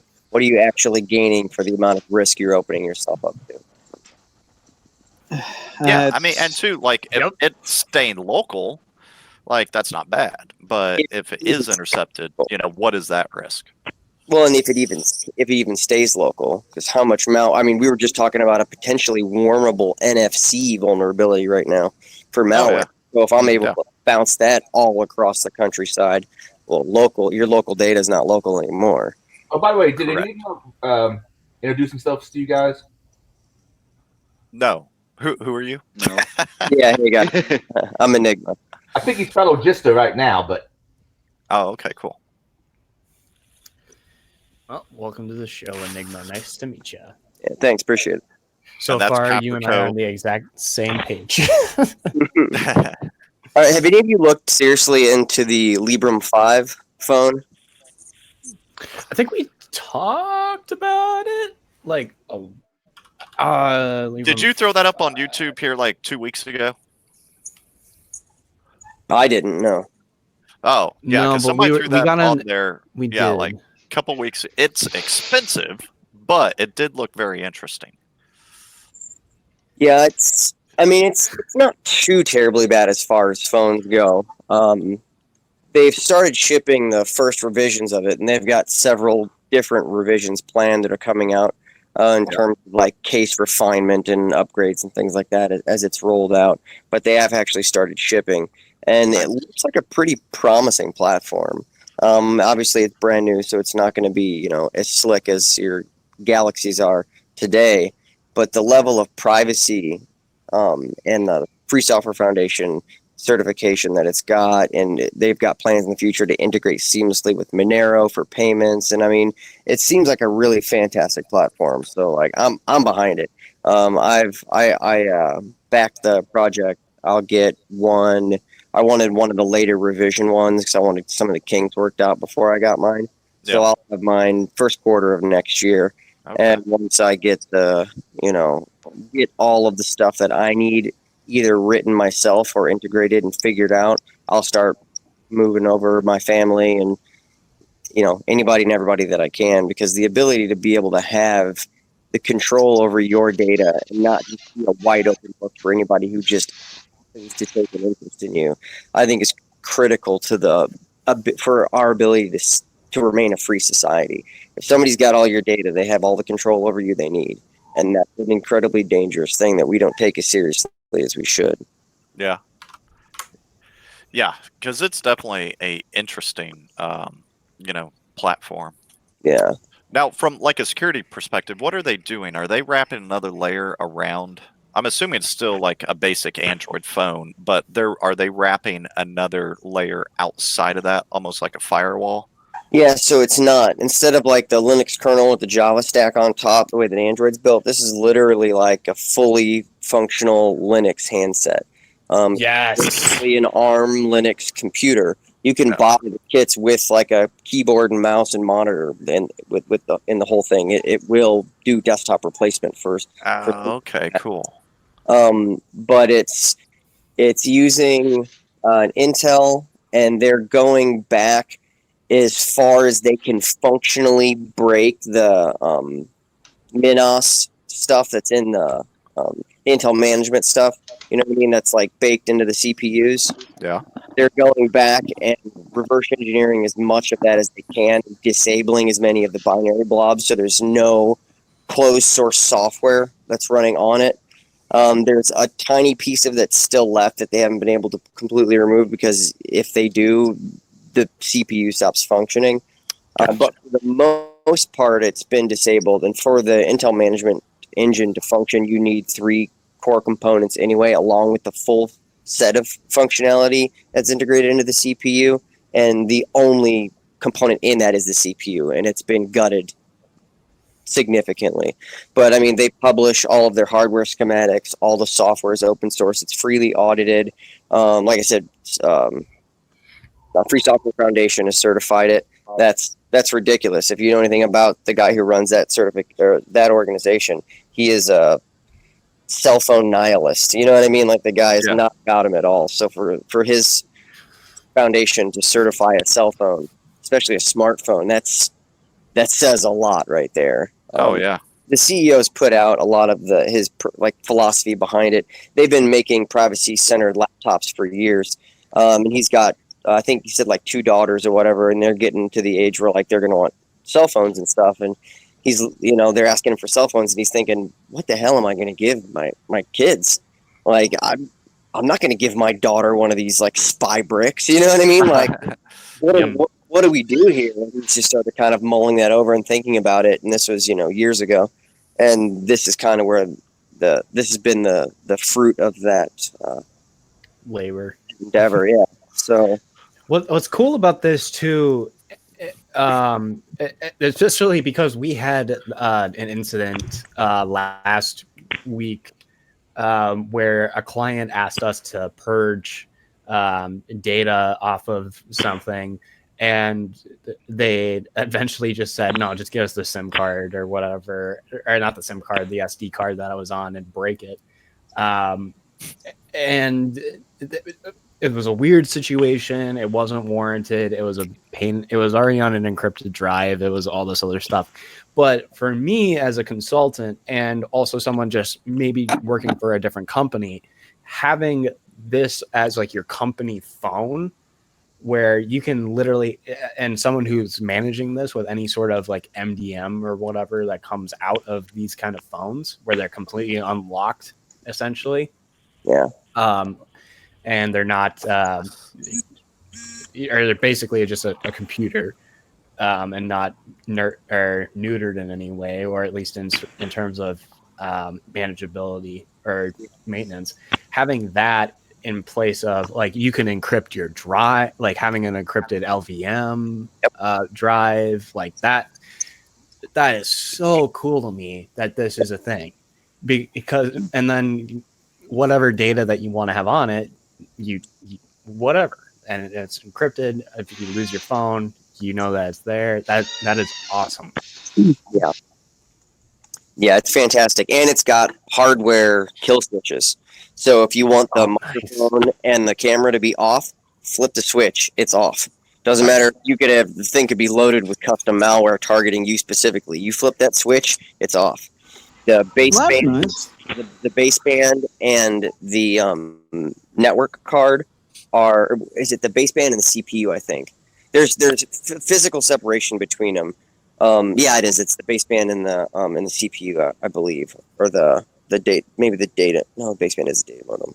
I'm forgetting. It's been several months since I've looked at it, because I got really into it when I bought it, and then they've been going through whatever, and I've kind of fallen off tracking all the bits and pieces. But there's separation between the baseband and some other core component. I don't know. I don't remember what it was. I think it's the CPU, because I think the baseband is baked into like the Qualcomm chipsets, if I'm not mistaken. But so that way there's no direct connection to the compute, like to what you're doing on the data network versus what you're doing in the brain of the machine, your applications, whatever you're running, whatever you're looking at, whatever you're It sounds similar to what Apple does, though. Apple, from my understanding, has this weird thing where the baseband. So there's like a decryption key for all your stuff on the main OS traffic. The baseband processor does not have access to that decryption key. Baseband does not have access to that decryption key to modify it. So while technically it could modify contents of the OS without the decryption key or access to it, it would just be modifying encrypted blobs. Yeah. So effectively, that's how, like, Apple. I know that was kind of a mangled way to say it, but it's effectively how Apple kind of has some degree of segmentation between the binary blob, closed source, baseband processor versus the rest of the OS. Yeah. Versus the rest of the phone. And there's kill switches for all the radios as well. There's a Wi-Fi and Bluetooth kill switch, and there's a baseband kill switch. So that is sweet. You can literally physically disconnect all of those at any time you want. Enough switches, and I'm trying to picture it up in my head. Enough switches, and that's going to be covered in just switches. Yeah, it's 3. They're paired up. So your camera and mic are on one switch, your Bluetooth and Wi-Fi are on one switch, and your baseband is on another switch. I can think of scenarios where I'd want the camera covered up but not the mic. Well, camera covered up but the mic not severed. But that's about it. Yeah, I think it's more of a privacy-focused thing. If you've got a concern, especially if you're in a potentially sensitive situation, and when you want that off, it's off. With your applications, you can configure, say, I wanted this application to have access to this device but not that device is one thing, but this is I don't want anything to be able to reach out and touch me throughout the... I understand the concept. Yeah. I can also see law enforcement picking this up, especially when they're like in meetings or whatever, in case there's a compromise or whatever. Yeah. That would actually be really, really cool. Especially when, even for me, if I'm on like an incident response or whatever, making sure that no one else is listening to like a phone call with lawyers or whatever. Yep. Because usually those are very, very confidential. It's your virtual skiff switch, Yep. How does it only have one really cool. SIM slot, or does it have 2? You know what? I'm not sure. I don't want to speak to that because I don't remember. Because I'm looking at its specs here. That would two. It does have 2. Well, it says 2FF format smart cards. Because that would be SIM card size. Really nice for international travel too. Yeah. Oh, absolutely. I may have to end up picking one up just for international travel. Yeah, I might. It was $99 is what the price was, and I think that went up like $100 after the wasn't a Kickstarter, but you know what I mean. Whatever the fundraising campaign after that expired, I think it went up $100 or $50, something like that. Yeah, right now it's sitting at about $700. Yeah. I always worry about the ongoing support for those things without the major name behind it. Even with a major name behind it, sometimes you have no guarantee that they're going to be in business and have enough money to maintain it for 6 months later, let alone years later. Well, they've already been in business for I think like 5 years or longer, doing custom built privacy focused hardware on the laptop side. So they're a pretty well established business. It's a bit different. So they have one a product line which they've managed to find a sustainable business model for. That doesn't necessarily mean the same applies to the phones. You're right. That's true. But I think all of us here could appreciate the laptops that they make, but I think we would all also probably be a lot more likely to purchase their phones than their laptops in spite of that fact. And here's sorry. I'm assuming what does it run on it? I think it's a richer market potentiality. The other thing too. What does it run on the hood? It's a Debian based OS called Pure OS that they the maintain and update and push upstream fixes too. But it's Got it. you can Okay. put whatever you want on it though. You can put any OS on it you want. Right. It's not like a modified version of Android or something like that. Mm-mm. No. Okay. Yeah. And the other thing too is even if support for the phones, even just hardware side, go out, how many phones are you actually going to be buying in the next like couple of years? Like, if you get 2 years of support out of a phone, and then they go dark on it because it didn't make enough money or for whatever reason, I mean, you got 2 years out of that phone, and now you have if it still works, you have a device that you can throw anything onto it. Oh, and they have user replaceable batteries, so you'll get, you can get potentially a lot longer out of it because you can replace the battery when that shits the bed. Yes. Yeah. The philosophy behind it is to be a device that will continually get better and be supported for the long term. So I'm hoping to get one, get it worked out, get everything figured out, and then when a new model comes out in a year or two, I'll upgrade mine, give mine to like my kid, get one for the wife. You know what I mean? Like all that kind of stuff, and move on down the line and kind of just proliferate them throughout all of my friends and family as I'm able to. And let's not forget, I'm looking at the specs. It has a 3.5 millimeter jack. Okay. Yeah, that's right. Still more IO than the fucking MacBook Pro. But it's it's that whole like herd immunity concept. Like the more private we all are, the more private everyone is. Like I don't do social media because I think it's a cesspool, it's a waste of time. But I also don't want my info all out there. But I guarantee there's crap about me on social media. You know what I mean? Just because everybody in the world uses it. So there is now. Charming people on Twitter. Yeah, I know, right? I'm actually starting to look at these laptops. Like I've been looking for like a 13-inch laptop. Yeah, that's not bad. Yeah. Oh, they kind of did the same design as Asus did. Huh. I've got an old Asus laptop that I still use. The thing is a freaking beast. I love that damn thing. Yeah, I just need like another like Go laptop that I can throw in like a Go bag or something, just to like for like traveling around. I don't need to like game on it or anything because it's getting a little tiresome. Have all that malware. What? Nothing. What? Just real quick, I wanted to throw out there, since I just saw it, Xerox is currently in discussions to acquire HP also. What? Xerox acquire HP, not the other way around? Can I like how is it not the inverse? Can I get another soundbite token? You get one more.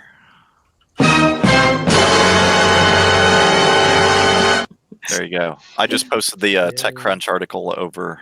But yeah, HP apparently acknowledged there are ongoing discussions between the two companies. And Xerox is interested in the printer company, reporting the offer could be for more than $27 billion. Holy.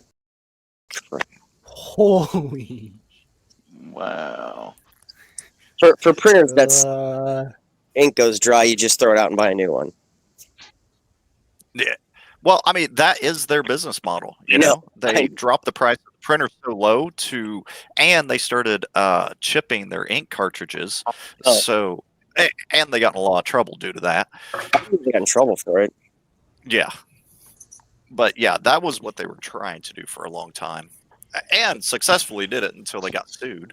Well, their drivers are so freaking up that anytime you upgrade anything, the printer doesn't work with your new operating system or your new computer or at least one of the machines in the house. The drivers things are a nightmare. Yep. All I'm thinking is, great, now all of the printers that will ever be in a corporate environment are going to suck at security and suck at UX. Got it. That's all I'm seeing, man. All I'm seeing is they're all going to like screw up and it's going to be the same old thing. So pen testing is going to get a lot easier now. I hate printers. Hey, you should like them. You can pivot off of them. That's right. Weirdly, I'm looking at like doing that, trying to see if I can get into one, or into a couple, but Man, I think there's an IDS blocking me, or IPS. Massive if they do acquire them. Just think, from a printer perspective, who else is still out there in a massive way? Like Lexmark. Isn't Brother under Xerox? I think Brother is under Xerox. Wow. I think. Xerox, hang on, let me look at my scan. Working on becoming the Ma Bell or Verizon of printers. I mean, do you really need a whole lot of competition these days in the printer market? Yeah, I know.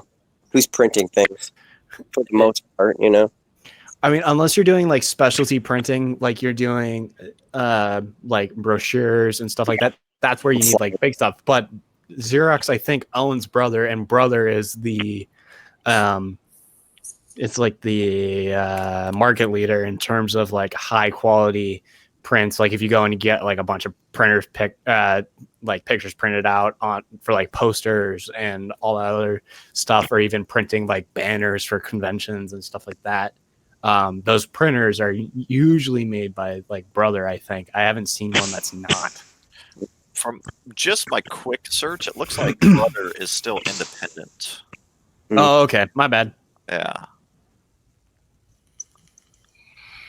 So maybe this is HP's attempt at competition then. I mean, Fujitsu also makes printers. I forgot. Oh, crap. Oh, crap. I totally forgot about them too, because, and I shouldn't have forgotten about them because my dad almost went and worked for them. I'm like, that'd be weird. I've got kind of an off-topic question that an idea I've been bouncing around. Sure. Is there a way to be able to kind of force a device into discoverable mode for Bluetooth, or a way to be able to still force a connection to a device over Bluetooth that's not in discoverable mode?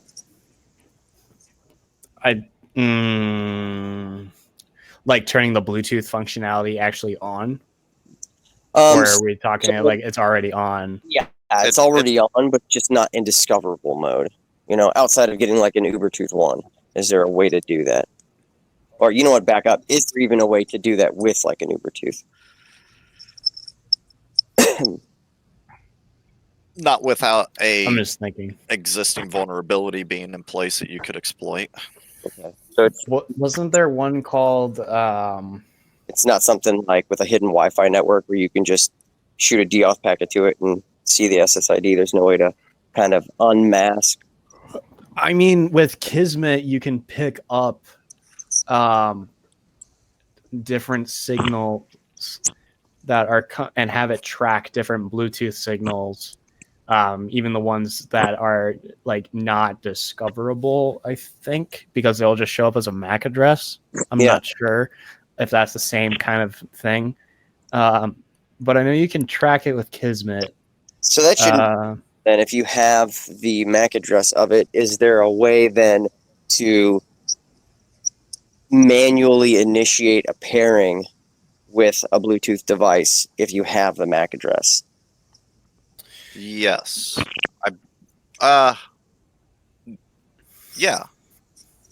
How would I go about doing that? I'm pretty sure you can. From the software side, I don't know, but I know I have done that before, like with different devices. But the other potentially easier option that I was thinking was clone off a device that, get the MAC info off a device that it's previously been paired to, and just clone that. And it should recognize that as a known device, and you should be able to pair to it. Like just cloning your phone or cloning a phone's Bluetooth signal, because that's what you're probably getting when you're running around like if you're war driving and you're picking up Kismet, or like your Kismet is picking up different Bluetooth devices, you're probably picking up a lot of phones, and then just having that MAC address and then walking into a building with that MAC address as the same on your device. You could, I would think, have stuff just randomly start connecting to you, like Israel just said. Yeah. And to figure out like what some of the or potentially throw out there just a shit ton of MAC addresses. Like I'm sure Apple Watches are going to be in a similar range, you know? Yeah. Throw all those out there. Throw like some iPhones and yeah, because they actually have a specific MAC. It's a specific MAC address space, I think, that Apple has inside of their, at least for the wireless cards. I'm not sure about the Bluetooth cards. I mean, I figured they have to be something similar, you know, because I've done Mac lookups on Nick's, you know, wireless devices, and Bluetooth has to be similar. No UIs on them. Is there an easy way to differentiate when you're looking at the wireless traffic in the area to identify Bluetooth versus Wi-Fi? Because they're both in the same spectrum range. So, like, if I've got if I'm using something like an Ubertooth with Kismet, is that just going to see Bluetooth? With Kismet, since that's just the software, you can tell it to just look at Bluetooth or wireless if you have like all your cards connected. Okay. Yeah, it's not required. So could I see if you wanted?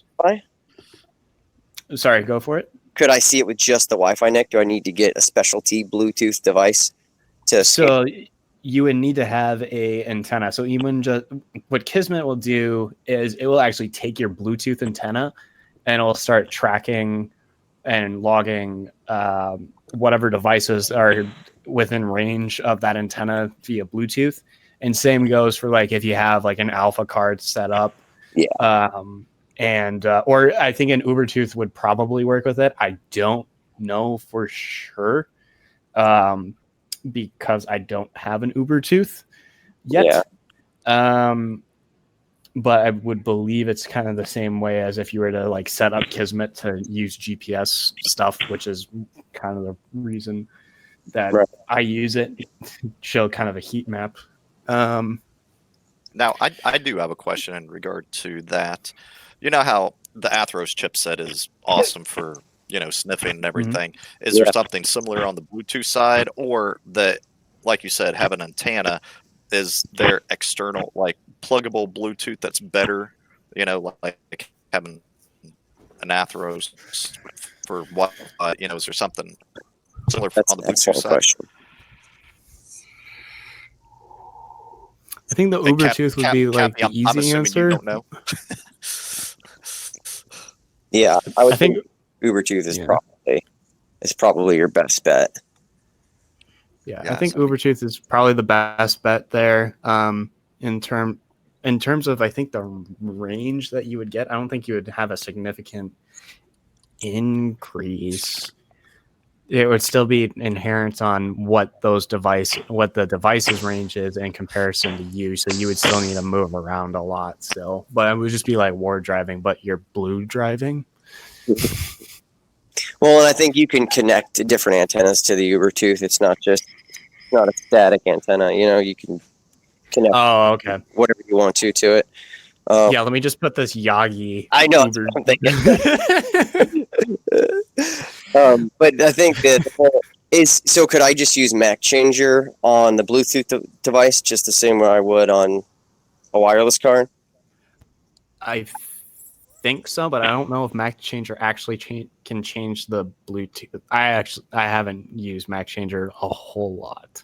Okay. I think that's only going to interface with the NIC. I think you would have to do something else for the actual Bluetooth antenna, which is why having an extra one would be nice, especially like the Ubertooth or whatever, because I think you can actually program a bit more into that. So,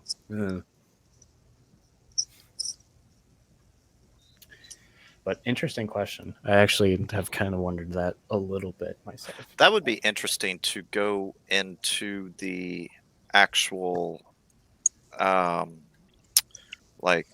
authentication negotiation side of Bluetooth and see, okay, so my phone reaches out to my watch.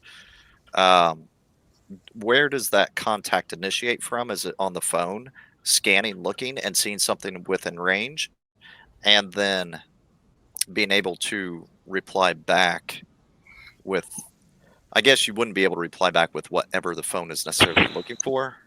Yeah, never mind. X that thought, because you're not going to know what the phone's looking for. So, kill that thought.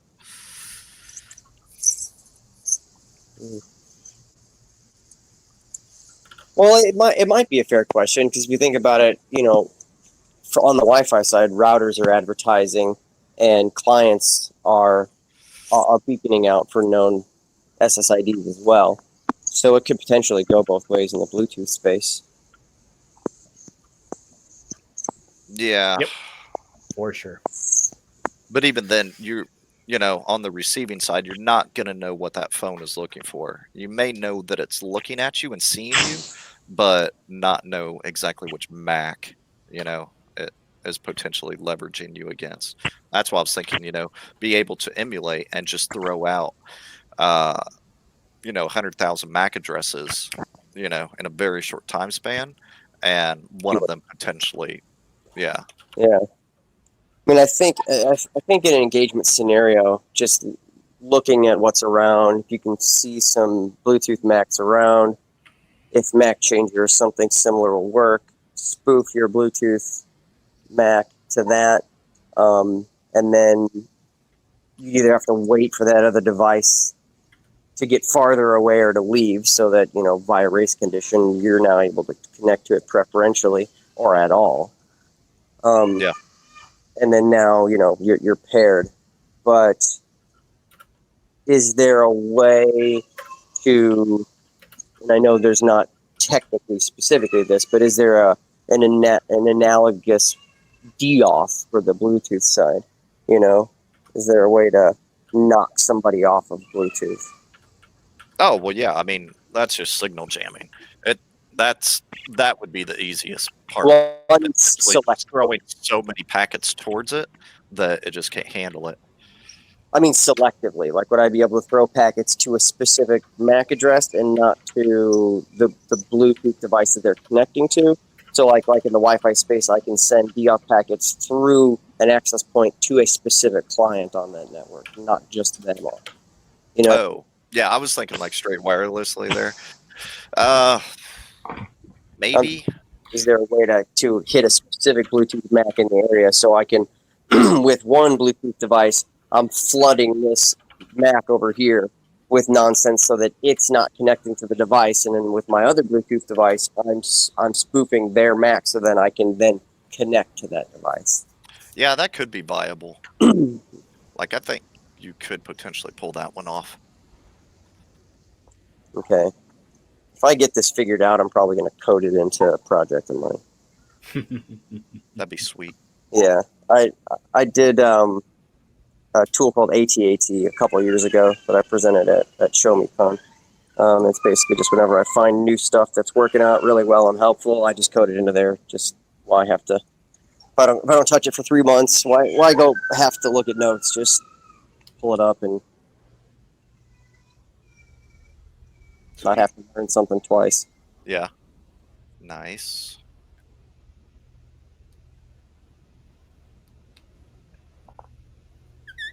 You didn't do a fork of the Empire, did you?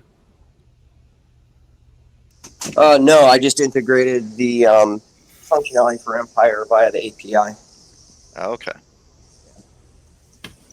So it'll just do the install, build, and config, and then all of the manipulation is all done by the API. Nice. Yeah. Sucks Empire is not really supported anymore, so it's still nice for some of the older clients that are out there, but it hasn't been really useful in engagements lately. Yeah, like Charles, I don't know where is Charles. He's not on here tonight, but one of Grumpy Hackers. Oh. I think he's on his other podcast. Oh, well, he wasn't even on beforehand. Such a loser. I'm just joking, Charles, if you hear me later.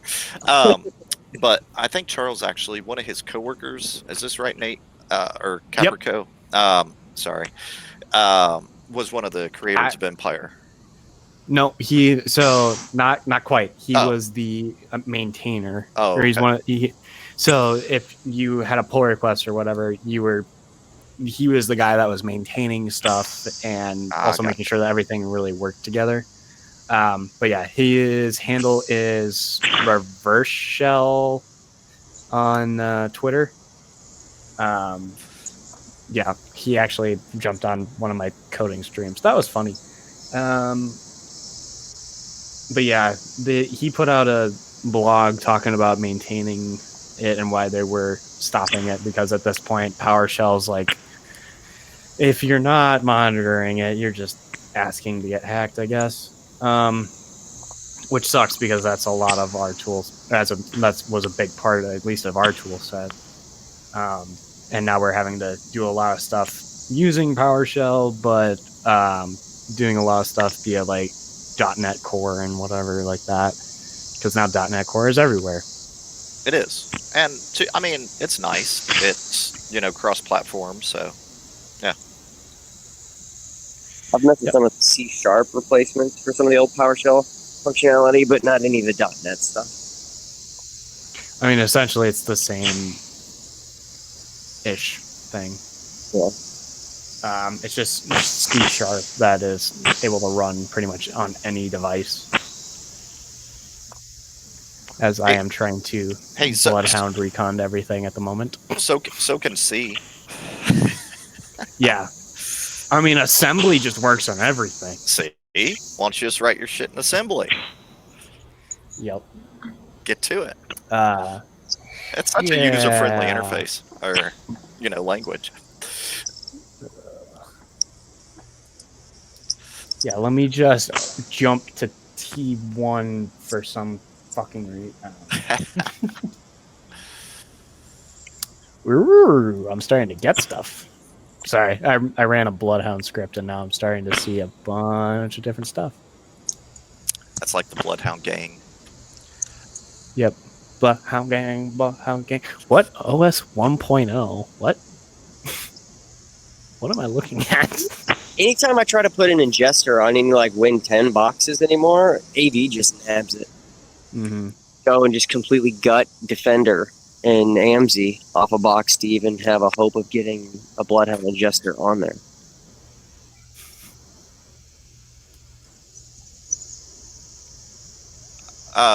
Just shut Defender down via your PowerShell. If you have that accessibility. But that's what I mean. Yeah, Defender, as much as I used to hate it, actually isn't horrible whenever it comes to an antivirus now. It's not an EDR, but for an antivirus, it's actually not bad. Yeah. All the common shit out there, all the general tools, it's going to pick the vast majority of those up. You need to really modify your stuff out. Don't use off the shelf. Metasploit. It's going to pick everything Metasploit up immediately. Okay. So. Yeah, I've got my own custom stuff I used to get around Defender, but I don't have my own custom Bloodhound ingester. Yeah. The operative word there is yet. Yet. Okay, you guys want to take this offline? I think so. We have gotten through all the show notes. Yeah, that was about an hour ago. And we've just been chit-chatting ever since, so. I mean, that's fine. All right. In that case, we'll see y'all next Wednesday. Next Wednesday's episode title is... What the hell is that? Liz. Never argue with a loaded 45-year-old. I'll talk to y'all later. Later, everybody.